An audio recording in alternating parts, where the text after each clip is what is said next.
আজকে আলু আর ফুলকপির একটা অন্যরকম রেসিপি শেয়ার করছি আপনাদের সাথে।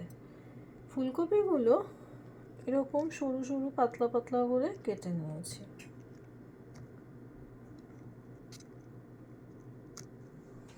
আর আলুগুলোকেও এরকম পাতলা পাতলা করে কেটে নিয়েছি। ফুলকপিতে যেহেতু পোকা থাকে, আমি আলু আর ফুলকপি নুন আর হলুদ জলে একটু সামান্য সিদ্ধ করে নিয়েছি।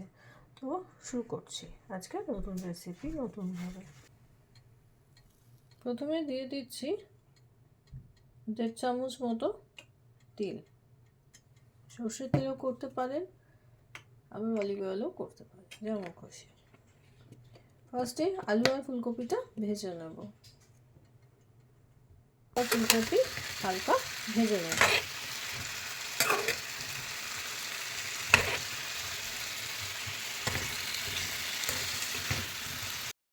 সবজি ভাজা হয়ে গেছে, আমি ওটা উঠে দেখাচ্ছি। এখন গ্রেভিটা তৈরি করার পালা। ভাজা আলু আর ফুলকপি তুলে রেখেছি, আমি সেম প্যানটা ইউজ করছি, দাগটা ওইটারই হয়েছে। এবারে তেল দেব, আর 1 চামচ তেল। এবারে মশলা দেওয়ার পালা। তেল গরম হয়ে গেছে, এবারে দিয়ে দেব অল্প হিং, একটু সর্ষে, আর দেব জিরে, গোটা জিরে। তারপরে দেব তেজপাতা, সিনামন স্টিক, এলাচ। তেলে ফুটছে, এগুলো দেখতেই পাচ্ছেন।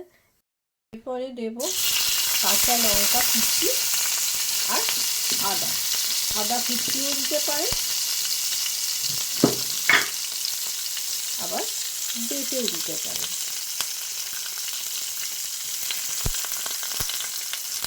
একটু হালকা নাড়ব।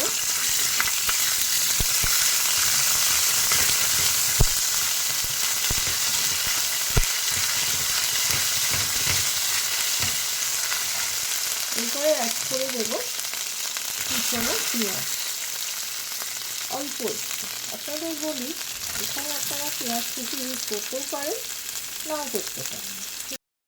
এবারে অ্যাড করে দিচ্ছি কুচো টমেটো।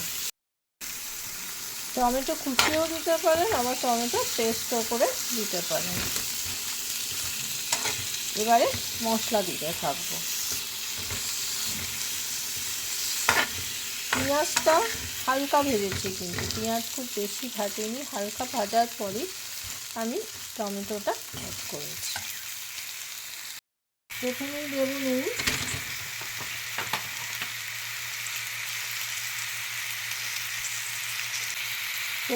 দেব নুন,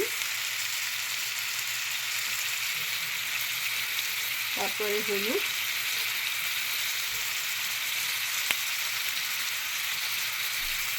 কাশ্মীরি লঙ্কা গুঁড়ো,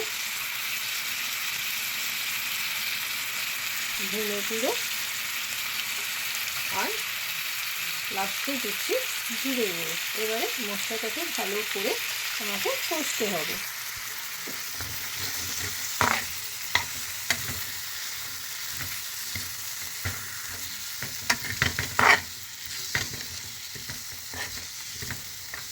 যখন রান্নাটা করবেন দেখবেন খুব ভালো ফ্লেভার এসছে, আর টমেটোটাও আস্তে আস্তে গলতে শুরু করেছে।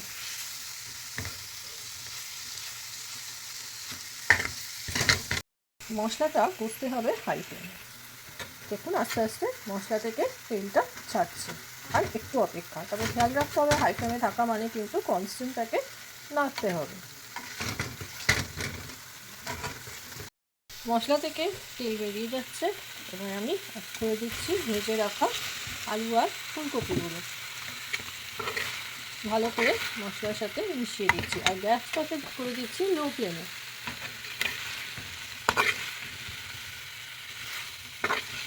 এবারে অ্যাড করব গরম মশলা।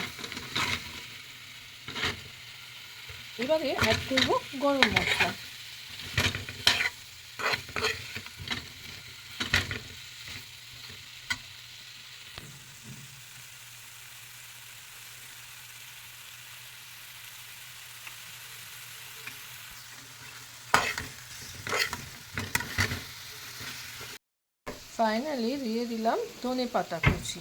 ব্যাস আপনার রান্না রেডি।